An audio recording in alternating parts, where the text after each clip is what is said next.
Good morning India. आज बसंत पंचमी है। इस अवसर पे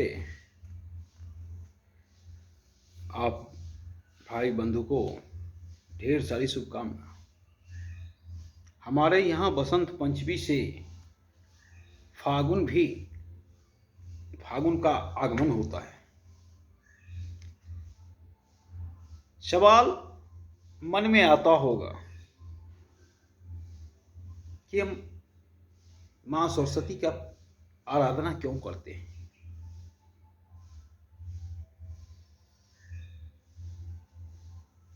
इससे क्या फायदा होता है, बराबर ये मन में सवाल आता है। और हर वर्ग के लोग, चाहे म्यूजिशियन हो, चाहे पेंटर हो, चाहे कोई स्टूडेंट हो, चाहे क्रिकेटर हो, माँ की आराधना करते हमने देखा है। जब सरस्वती पूजा की जिक्र की बात आती है तो मेरे मन में एक सवाल उठता है। वो दिन याद आती है जब हम लोग आर्ट कॉलेज में एक ही रात में 20 से 25 फीट का मूर्ति तैयार करते थे माँ सरस्वती का।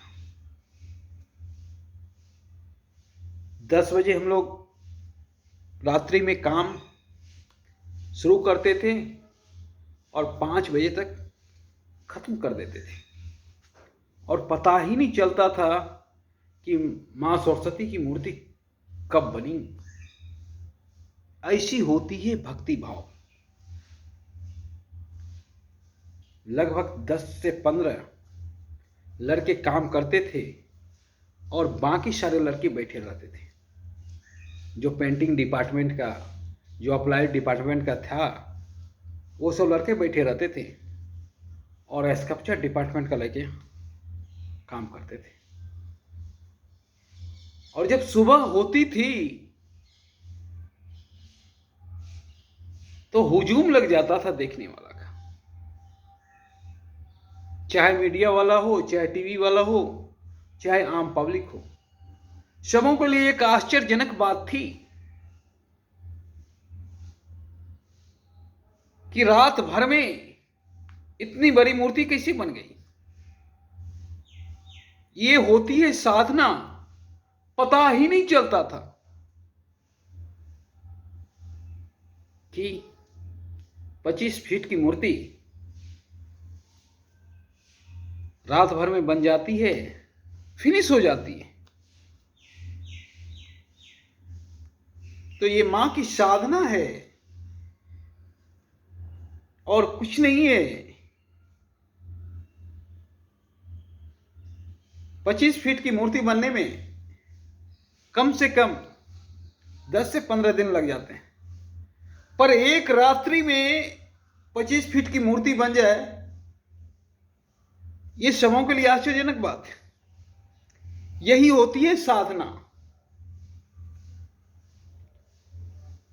मोइनुल हक में हमने देखा,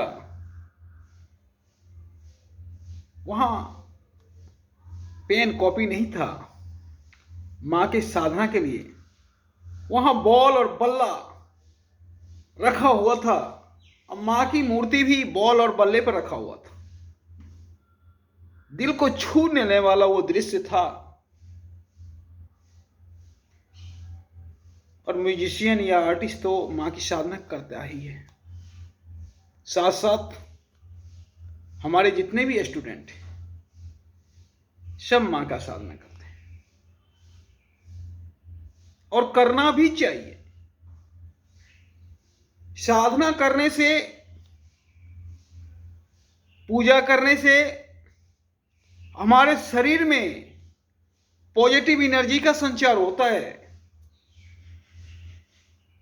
और जहां पॉजिटिव एनर्जी का संचार हुआ वहां निगेटिव एनर्जी अपने आप रास्ता नाप लेता है। तो हमारे हर बच्चों को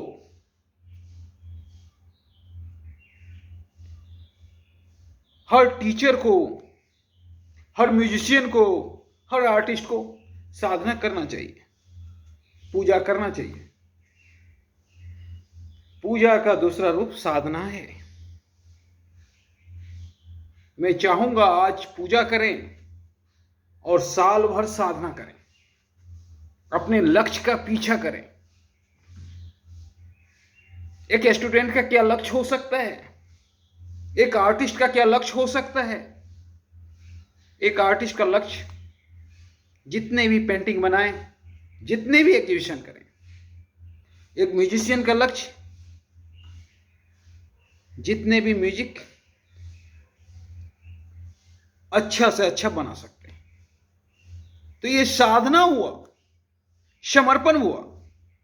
तो मैं चाहूंगा आज के दिन आप पूजा करें और सालों भर साधना करें, और साधना के रास्ते में किसी को आने ना दें, क्योंकि दिक्कत तब हो जाती है जब हम साधना करते हैं और मन से साधना नहीं करते हैं। तो फलतः परिणाम क्या होता है? मन से नहीं मिलता है, हम लक्ष्य के नजदीक नहीं पहुंच सकते हैं। तो हम अपने बच्चों से ये उम्मीद करेंगे कि आज के दिन पूजा कीजिए और सालों भर साधना कीजिए। साधना में ऐसे डूब जाइए ताकि आपको कुछ पता ही ना चले। एक घटना याद आती है, जब स्वामी विवेकानंद स्टडी कर रहे थे और उनके गले में सांप, वो भी नाग, लपटा हुआ था और उन्हें पता नहीं चल रहा था कि सांप भी मेरे गले में लपटा हुआ है, क्योंकि साधना में वो इतना डूब चुके थे। और एक घटना,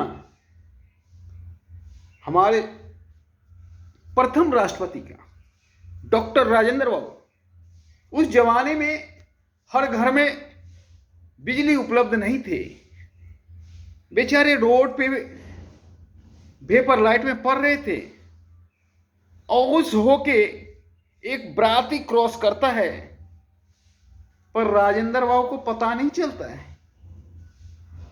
और एक सज्जन ने पूछा कि भाई साहब, इस रास्ते देखे कोई बारात गई है? तो राजेंद्र बाबू बोले कि हमें पता नहीं। और सज्जन ने पाया तो कि बारात तो कब का गुजर चुका है। तो ये होती है साधना। तो आप साधना में डूब जाओ मेरे प्यारे बच्चों। आज पूजा करो और सालों भर साधना में डूब जाओ। और साधना ऐसी हो जैसी स्वामी विवेकानंद का, जैसे डॉक्टर राजेंद्र बाबू का। अगर ऐसी साधना होगी तो परिणाम भी वैसे ही होगी जैसे परिणाम डॉक्टर राजेंद्र बाबू का हुआ, विवेकानंद का हुआ। आज भी हमारे बीच वो जीवित हैं। कुछ लोग ऐसे होते हैं जो मरते नहीं हैं, ये साधना का परिणाम है। आज भी विसेंट हमारे बीच जिंदा है पेंटिंग में, ये साधना का ही परिणाम था। आज भी पिकासो जिंदा है, आज भी हुसैन जिंदा है। तो मेरे प्यारे बच्चों, साधना करो। बहुत सा साहित्यकार, प्रेमचंद एक प्राइमरी स्कूल के टीचर थे, पर क्या टीचिंग करके साहित्य में इतने मगन हो जाते थे कि आज भी वो हमारे बीच जिंदा हैं। तो ऐसी होनी चाहिए साधना, और मां की आराधना तो होनी ही चाहिए आज के दिन। और आराधना मन से करो, आराधना के नाम पे कभी गलत काम मत करो, क्योंकि मां मेरे आराध्य होते हैं। जब भी मां शब्द लग गया, दुनिया का सबसे और सबसे प्रेम सूचक शब्द मां, जब ही मां लग गया तो आप मां के नाम पर मजाक मत करो। वैसे भी मां सरस्वती विद्या की देवी हमारे जहां भी भाई विदेश में भी हैं, वो भी आज के दिन मां सरस्वती की पूजा कर रहे हैं, क्योंकि धर्म धरातल है और धरातल पे अगर नहीं चलोगे तो मंजिल नहीं मिलेगी, और पूजा करना चाहिए, वो भी मां सरस्वती की। धन्यवाद।